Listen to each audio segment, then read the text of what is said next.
Figure it out. Hello, this is Adam Koralik from Figured Out Productions. The following video is a video of some kind, and I hope you enjoy it. Hey guys, it's Adam here, and welcome to Rare Variants, where in this series I take our history's most famous consoles, some of the things we absolutely love that we know and remember very well, and just talk about the oddball version of them that has come out in some region or some country or for some limited edition purpose. And we make entire videos about them, talk about the specific history of those particular machines, in addition to the kind of greater tapestry of where they fit into their particular console's life. Now, before we do that, though, if you guys could do me a favor, please like this video, comment down below, and subscribe if you haven't done that, as well as hit me up in the socials in the description. So Twitter, Instagram, Facebook, Discord, Patreon, etc. Please go and support and follow those. I really appreciate that. Thank you very much. Now, as I said, we take some of history's most famous and great consoles that we all love and talk about them, and this one doesn't necessarily meet that criteria. So here's the thing. I love the Neo Geo CD. That's what we're going to be talking about today. But unless you were like, unless you grew up in Japan in the mid-90s, there's a good chance you never had this thing. And so today what I want to do is focus specifically on the Neo Geo CDZ, this one right here. But if I'm totally honest with you guys, that's really hard to do without knowing at least the basics of the other versions of the system. So we're going to kind of go over, even though I've done an entire video on the history of the Neo Geo CD, we'll kind of truncate it again. So basically, here's what you need to know.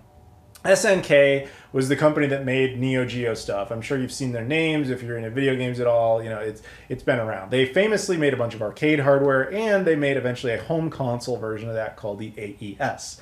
Now, the AES was the Rolls-Royce of game consoles. It was stupid expensive, but it was exactly the home arcade experience, not the thing that had been promised by Nintendo and Sega and other companies, Atari. It actually was the home arcade experience, but that price reflected it accordingly. So that was nice for that super niche crowd, but it really wasn't marketably viable in mass amounts. So SNK looked at the problem and said, it would be really nice to be able to actually make a little bit more money off these games and this platform, but we just can't afford it. Like, people can't buy these things. The games are too expensive, etc. So they thought, CDs are cheap. Why don't we make like just a CD version of the same machine? Like, we just basically get rid of the cartridge slot and replace it with a disk drive and kind of call it a day. Hence, the Neo Geo CD was born. In September of 1994, in Japan only, SNK released this front loader model. This is an extremely rare version of the console. Yeah, we've talked about it multiple times. I've done an entire cleaning video on it. There's really nothing else to say about it. All you really need to know about it is this version of the console was the one they launched with. They made 25,000 of these. That's it, before they realized it was a bad idea. What makes it a bad idea, it was too big and bulky. The disk loading mechanism was too expensive. It was too unreliable. It was just a problematic machine. And they were like, bad start. So let's refresh that. And that's how we eventually got this version of the Neo Geo CD, which I believe this came out later in the same year, or if very early on. No, this also came out in 1994, towards the end of it, like December of 94 in Japan. This is by far the most common version of the console. This one was the only one that was actually released in other countries. This would come out in Europe. This would come out eventually in the US. It would come out in a few other select territories. This is the only version of the machine we ever saw here. But this is where it gets a little interesting. Because while this came out relatively quickly in some regions, it actually didn't come to the US until January of 1996. Now, in that time frame in between, people were playing the Neo Geo CD, and there was one very common complaint. The load times suck. They would take forever. Because I don't know exactly why this happened. I can purely speculate, but I mean, SNK was a company that was used to all their games performing off of cartridges, so they probably weren't really used to the concept of load times, so they probably didn't put a whole lot of thought into it. But they basically came out with these like 1X disc drives, and it's true, man. Like, you play a Neo Geo CD, the load times are they're really gonna drive you up a wall. Because not only do they happen and take a long time, they happen very frequently. Like, it'll load, and then you pick your character, it'll load again, then you pick your level, then it'll load again, then it'll say, like, okay, you know, you're on the level, now we're going to reload again. Like, it was just like, it kills the rhythm of the game. You know what I mean? So they got a lot of complaints about this. So SNK decided we need to address this. The console has not come out in North America at this point, so we have a chance that we could release these 2X drives in the Neo Geo CD launch in the US, and then maybe it'll do better there, which is part of the reason it took so long. So what ends up happening is that SNK ended up with a surplus of the 1X drives, and they just said it was not financially viable to go into every single 1X drive and modify it to 2X. It was theoretically possible, but just not worth the effort. So ultimately, they failed to meet those release dates. They wanted to get it out by like relatively around Christmas, which they failed to do anyway. It came out just after Christmas.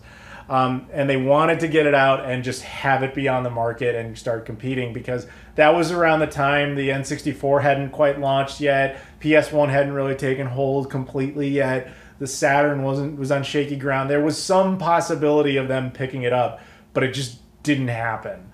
So ultimately, this console just spectacularly failed in North America. I'm not even sure I've ever seen the American one.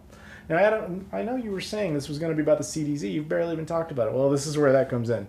In the meantime, while SNK was dealing with this problem, they were thinking, redesign. Let's get the 2X speed drive and we'll just re-release it completely, and that'll be the new version of the console. So this actually came out in December, I believe it was the very end of December in 1995 in Japan. This came out just a couple weeks before this one came out in the US. Now the primary difference with this thing, other than the cosmetics, it is by far the smallest version of the console, which is another thing people really appreciated because it was vastly more compact. It also had the 2X drive on it, so that meant that the load times were cut in half. The rhythm of the games was far better. It was a far more enjoyable experience. Now, it barely came out. That's the thing. Like, once it came out, I think there was only like something like 50,000 of these actually produced. And of all Neo Geo CDs combined, there was about just shy of 600,000. So do the math on that. About 25,000 of these, maybe like 50,000 of these of 600,000. So all the rest are these, which is not a bad unit. It's just bulky and it is slow. So the demand was kind of not there. What happened with this is the few Neo Geo CD enthusiasts that existed in North America were importing it. It became an importer's dream because power supply wise, it was basically region free. It totally works here. The discs themselves were region free. And you know, the controllers were all completely compatible. It was just, you know, there was no reason not to get this version, especially when it had just come out. But because they had just released this version in the US, they weren't really in any shape to go ahead and be like, okay, we're changing it again. They had already made that mistake. And so they were just going to let it ride with this. Ultimately, the console completely ceased any sort of production in 1997, not too long, like a year after it had come out in the US. And this version never saw the light of day in any other country. It really is kind of a sad story because, like, had the CDZ been the release for the US, like if SNK had looked at the problem and said, look, they were obviously working on this at the same time as the American version of this. If they had just said, look, we're not going to make the Christmas release window, which even with their plan, they didn't. If they had decided to just eat the cost of those lasers, either deal with, you know, doubling the speeds as they had somewhat talked about, or if they had just said, all right, we're just going to change it and we'll release it in like the spring or something like that. If this had been the first impression in the US of that console, it might have actually worked. It's impossible to know that, but it has a better chance than this one. Unfortunately, this console also has a huge design flaw. It apparently is prone to overheating relatively rapidly. Mine doesn't seem to suffer that issue. I talked about this in a video already, but I actually got this sort of kind of for free at a Hard Off in Japan, which is a store chain over there. I was buying something else, and a buddy of mine was trying to talk the guy into giving us a discount. And his version of a discount was essentially that he just gave this to us, which was very cool because it's an expensive machine. So that was awesome. But anyway, yeah, so this works great. Like all of these I got in Japan at various points. I think ironically, the only one I spent any real money on was this one. I don't remember what I paid for it. It was years ago. It was kind of average from what I remember. It came with the box. No, I do remember this now. I got this for like $75 or $100, something like that, with the box. This one I got for like 10 bucks, something like that, in a Super Potato, which is impossible because Super Potato sucks, but it was in their junk bin, and so they just considered it broken because it kind of was when I first got it. But yeah, we ultimately got it running and everything's fine with it now. This one was the only one that had no issues, ironically. And yeah, so it's great to have it and everything, but its story is just kind of sad. You know, it's just kind of a whimper that happened right there at the end. This is what the CD always should have been. If this had come out in 1994 instead of this machine, odds are we would have been talking about the Neo Geo CD more lovingly. Odds are we never would have seen these two versions. This is what would have come out in the US. Would it have succeeded or not? Hard to say, but not impossible. Because from a business perspective, SNK's logic was, look, we're making all these games anyway for Neo Geo arcade hardware. We're making them anyway for Neo Geo AES. We're basically just finding a cheaper way to resell the exact same games. They could have been selling these to us, and it would have all been brand new to us. That's the thing, was we wouldn't have known. Now, what other potential could have been developed for it is, again, impossible to say. What other teams might have got on it? Would this have theoretically beat out something like the N64? Maybe the Saturn in North America wasn't inconceivable. Could have beat out the N64 in Japan, which people think it was a hit over there. It wasn't. This could have beat that, maybe. It's impossible to know. But I like to look into that window and see what that is. I just wish there was more about this console. I almost dropped it there. More to say about it in particular. It's such a nice looking machine. If you ever want to import one, this is the de facto one you're supposed to get. But that's also the problem. It's everybody knows that who's in this SNK Neo Geo hardware, and it's hard to get. If you look at it, you lift up the lid there compared to this one, they actually have a this one has the little push button thing that helps pop the disc drives out or the discs out. The original doesn't have that. It's just they just lay in there.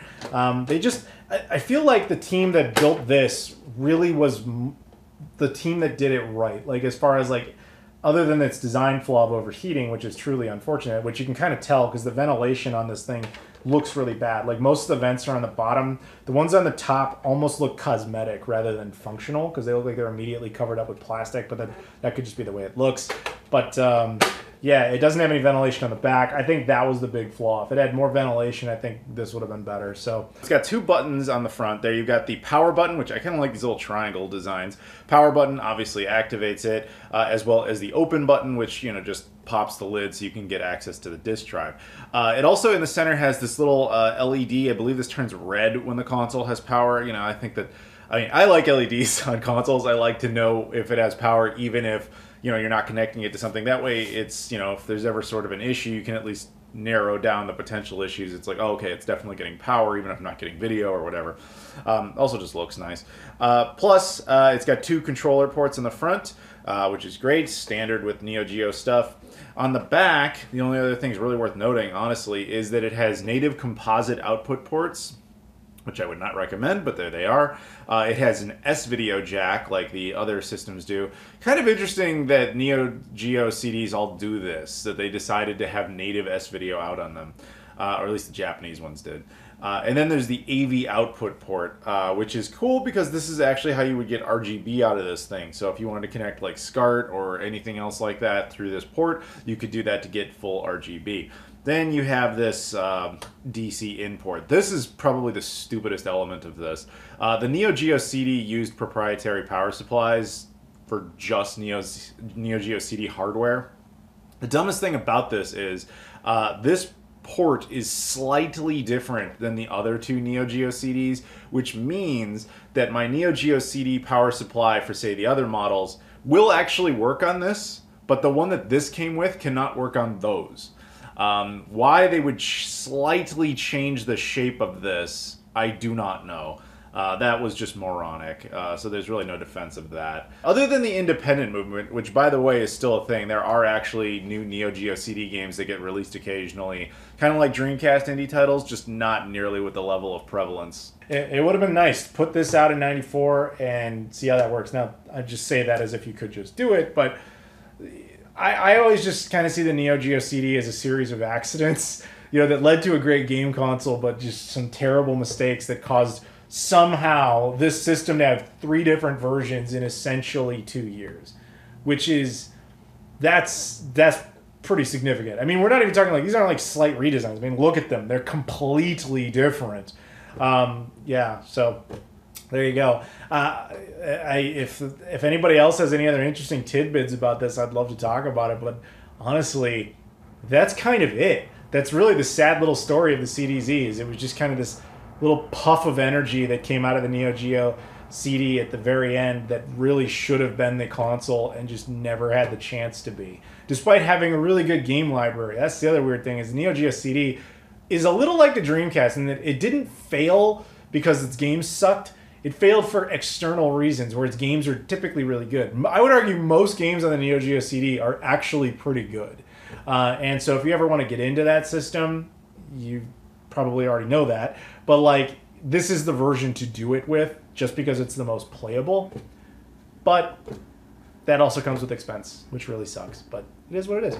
So hopefully that was somewhat informative, somewhat interesting. Hopefully you guys enjoyed that. Again, please, if you could do me a favor, please like this video, comment down below, subscribe if you haven't done that already, as well as hit me up in the social media stuff, Twitter, Instagram, Facebook, Discord, Patreon, etc. Thank you very much for the support, and I'll see you all later.